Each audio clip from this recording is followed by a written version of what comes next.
कल्याण कर देंगे। तीन में से दुश्मन सामने है तो भगवान और गुरु को हाथ जोड़ना भूल जाना, दुश्मन को हाथ उठा के कहना जय जनार्दन भैया जा तेरी समाधि हो गई। भगवान को हाथ उठाने पर समाधि हो ये कोई नियम नहीं है, कहीं नहीं लिखा कि अंतिम दर्शन भगवान के दर्शन करके जो मरता है उसकी सल्लेखना होती, कहीं नहीं लिखा। गुरु के दर्शन से समाधि होती है, कहीं नहीं लिखा। लेकिन दुश्मन से क्षमा मांगने पर खम्मामी सब जीवाणा, उसके प्रति हमारा क्षमा भाव, हाथ जोड़ना भैया अंतिम बात तेरे से बोलकर मैं मौन लेता हूं। किससे बोलकर मौन लिया? अपनों से नहीं, दुश्मन के बोलने से मौन ले लो। जाओ, तुम्हारे जीवन में ऐसी स्थिति बनेगी, तुम जगत के पालनहारे, प्रजापति, प्रजापालक, तुम एक बहुत सारे दुनिया के रक्षक बनोगे, ऐसी शक्ति तुम्हारे अंदर जागेगी। इसलिए कभी प्रतिकूल परिस्थिति में, प्रतिकूल परिस्थिति ढालने वाले व्यक्ति के सामने अच्छे होके दिखाओ। अपनों के प्रति तो दुनिया कर लेता है। एक मेरे अनुभव की बात मेरे ही सामने, और सांप ने क्या किया फिर? बोले आप दुनिया में, मैं तो सोच कर रहा था कि आज मैं इसको मारने जा रहा हूं, मैं भी बच के नहीं आऊंगा क्योंकि राजा है, और मैं तो डर रहा था कि आज तो मेरी मामी जल जाएगी।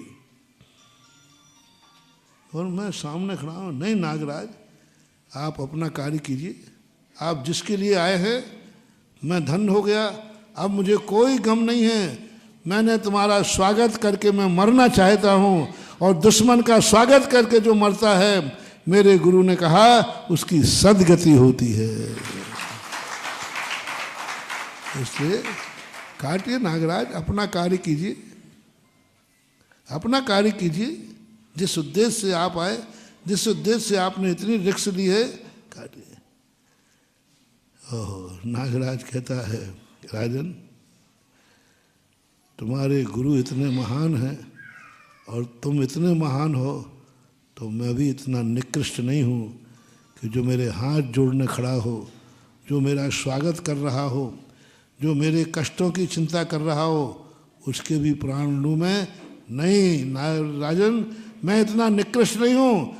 मैं अपना बैर भूलता हूँ और तुम्हें प्रणाम करके वो नाग वापस लौट।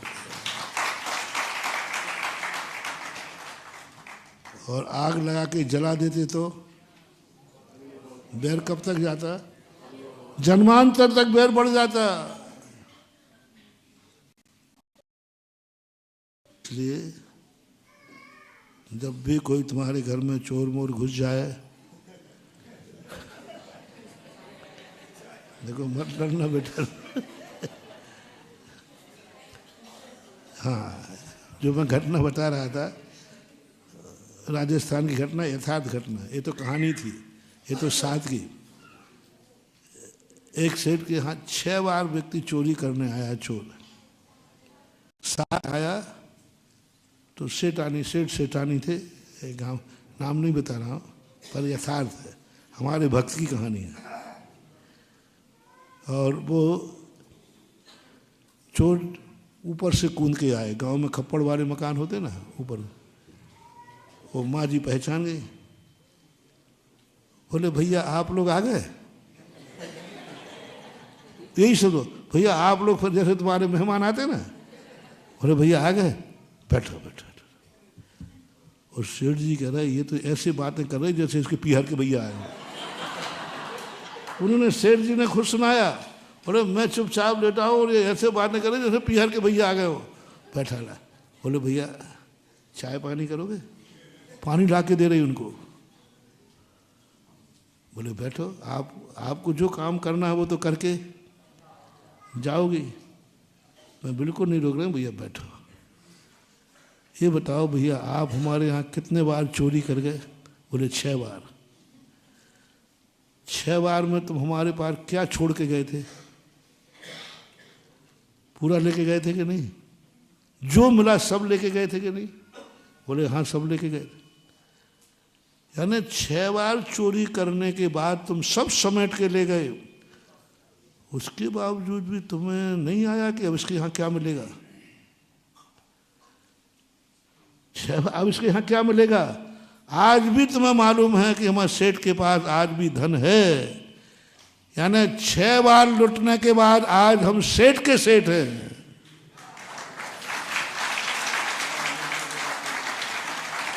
6 बार लुटने के बाद हम सेठ के सेठ हैं। और तुम 6 बार लूट गए, उस माल का हिसाब तो दो।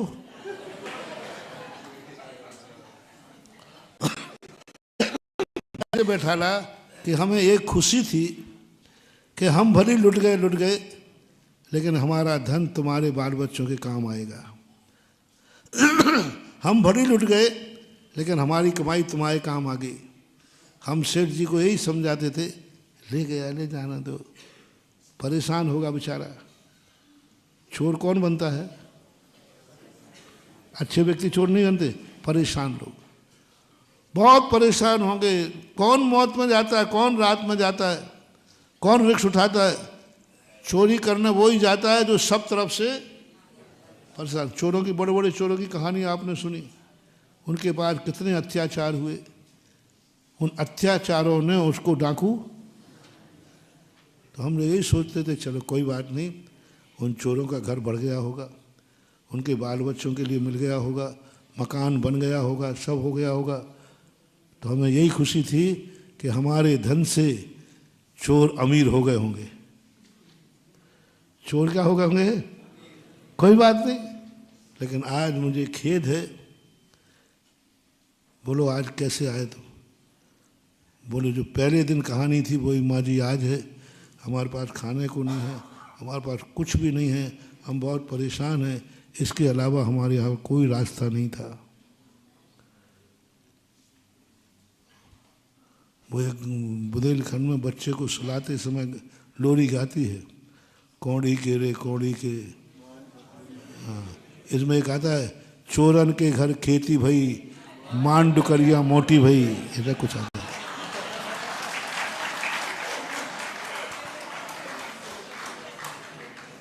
चोरन के घर मान डुकरिया, अब डुकरिया मान से मोटी होती है। मैं घर की बड़ी दादी, और मुंह में आवाज निकल रही, हंसी आवाज।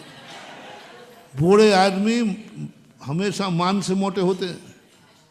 वैसे तो आप मोटे हो ही नहीं सकते, क्योंकि खाना पच नहीं रहा, खा पा नहीं रहे हैं। तो बुढ़ापे में व्यक्ति क्या हो जाता है? तो ये व्यंग कसा गया कि जैसे वो डुकरिया होती ना, वो मोटी नहीं है, मान से मोटी है। मैं घर की, बोल दे ना आप लोग, बोलते हैं मैं घर की दादी हूँ, दादी मान डुकरिया। चोरन के घर खेती भई। क्या चोरों के घर खेती होती है? वो बच्चे से कह रही माँ, कौड़ी के रे कौड़ी के। कौड़ी का तो है नहीं, वो कह रहा कहिया ले लो, मान पसेरी का। माँ सुना रही उस बच्चे को, कौड़ी के रे कौड़ी के, मान पसेरी, है ना 5 किलो का, और 5 किलो का है नहीं।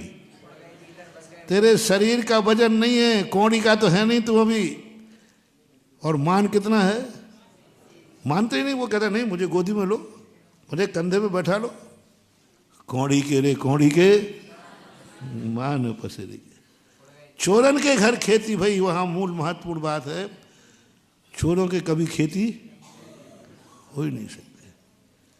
भैया समझो बात को, मैं बिल्कुल नहीं रोकूंगी, आप तो ले जाओ जो ले जाओ, पर 8 बार लूटने के बाद हम सेठ के सेठ हैं, और 8 बार लूटने के बाद तुम चोर के चोरी हो। हमारे शास्त्रों में हमारे गुरु ने कहा है, पाप से, चोरी से कभी धनवान नहीं हो सकता। मजदूरी करके खा लो तो भी तुम एक दिन सेठ बन जाते।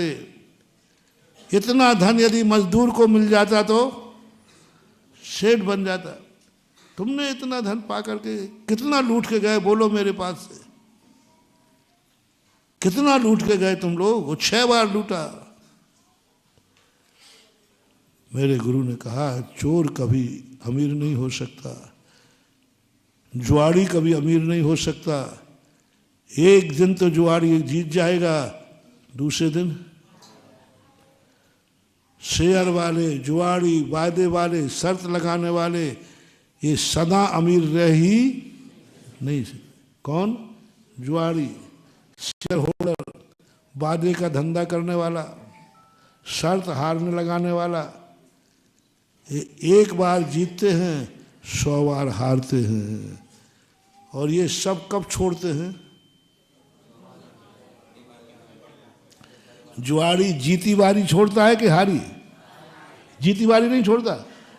जीती बारी छोड़ दे तो जुआरी बुद्धिमान है। कब छोड़ता है? जब सब दाव पे लग गए, बोले महाराज जी अब आप कहते थे जुआ नहीं खेलना, अब नहीं खेलूंगा।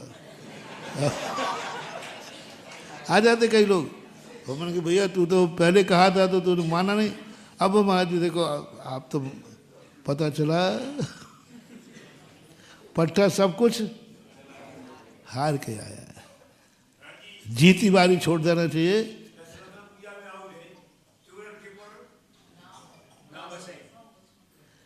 हाँ वो चोरन के पुर ना बसे, उसी में है सब उसे। हम थोड़ा मार्मिक बात बोल रहे हैं।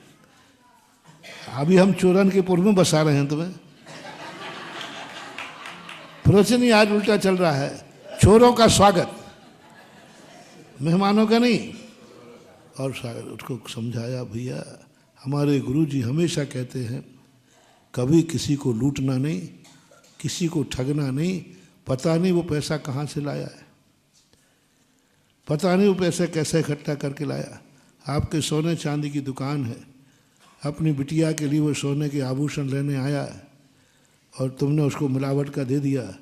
ले तो गया, मालूम वो पैसे कहाँ से इंतजाम करके लाया था? हो सकता है अपनी बेटी के लिए उसकी माँ का मंगल सूत्र रख के लाया हो, तो आ सकता है कि नहीं? हो सकता है कोई अपने पता नहीं क्या करके आया होगा, कैसे मुश्किल से लाख रुपया लाया होगा और तुमने 50,000 का माल उसको 1 लाख में टिका दिया। नहीं, हमारे गुरुजी कहते हैं ठगना नहीं। पता नहीं वो कैसे आया और उसको ठगना। इसलिए चोरी नहीं, कुछ मेहनत करो भैया। आप लोग सब हट्टे कट्टे हो, इतने मुसंड हो कि 2-4 को तो वैसे ही निपटा दो। चोर डाकू बहुत होते हैं। अरे 2-4 को तो यूं हाथ मारे निपट जाएंगे। इतने होकर तुम चोरी कर रहे। मेहनत करो, मेहनत। और ये पकड़ो चाबी, जो ले जाना है ले जाओ। पकड़ो, उठाओ चाबी। चोर ऐसे बदले। बोले माँ तू मेरी आज से गुरु है और आज हम भूखों मर जाएंगे तो मर जाएंगे, लेकिन कभी चोरी का नहीं खाएंगे। और तो शेर जी सुना रहे हैं, ये सारे चोर ऐसे पैर पड़ रहे हैं और ये आशीर्वाद दे रहे जैसे घर के पीहर के भैया को दे रही हो। वे सब पैर पड़ रहे हैं। हम छोटे लोटे बोले मैं उठ जाता, मेरे प्राण निकल रहे।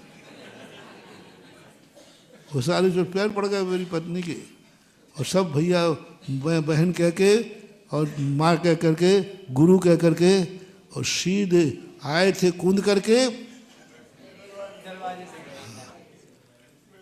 और माँ जी उनको दरवाजे तक भेजने गई। बोले भैया मेरी दुआ है तुम सदा सुखी रहो।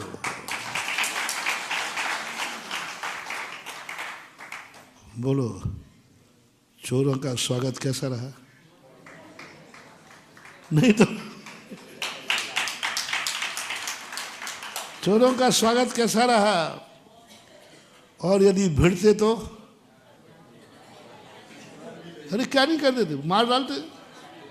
उनको कोई विकल्प नहीं है, जो उनके बीच में आएगा उसको निपटा देते। कभी नहीं करना, चाहे लुट जाओ, कम से कम प्राण तो बचा लो।